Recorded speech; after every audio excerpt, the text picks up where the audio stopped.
I braced myself as a gust of wind tried to take my feet from under me. I couldn't believe I'd gotten talked into heading out into the most dramatic storm I'd witnessed since the team's last Red Sea deployment. Not when I had a good book waiting in my apartment.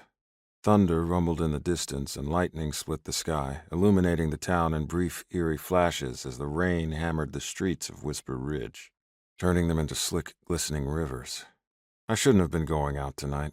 I should have used the weather as a reason to stay in my lovely, cozy apartment, not headed up a damn mountain in this deluge for Quinn's birthday party. I locked the diner door, pulled my long coat jacket tight, and headed towards my SUV. The relentless downpour muffled all other sounds as my boots splashed through the puddles. "Connor Mason!" The furious yell cut through the rain as Sheriff Neil Windham, 6 feet of sexy, blustering, temper-driven man, blocked my way. His face was a thundercloud matching the sky, and my adrenaline spiked when he bunched his fists.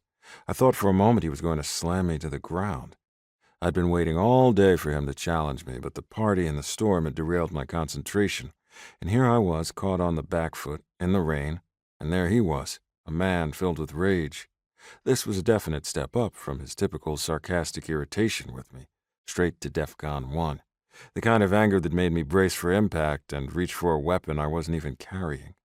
I'd been expecting this visit all day. Still, I was hoping the confrontation would happen when it was dry, in my apartment, in my bedroom, preferably naked and post-sex. My pulse quickened, not just from anticipating a confrontation, but from something deeper, something hidden where all my secrets lay. I couldn't explain my visceral reaction to this intense man, but I craved his sharp tongue pulling me up on any and all chaos I had caused. My therapist would have a field day analyzing my brain, if I ever went back to therapy. She'd tell me I craved all this attention, even if it was negative, and probably go deep into why I loved pushing his buttons. Facing Neil head-on was a challenge that sparked something deep inside me. I lived for these moments, when Neil was angry and when his presence in my space made me feel something. Not that I ever told him that. I pushed, and when he snapped, I soaked up his passionate temper and loved every freaking moment of it, because he made me feel alive. I squared my shoulders, ready to meet whatever he was bringing in the madness of the storm.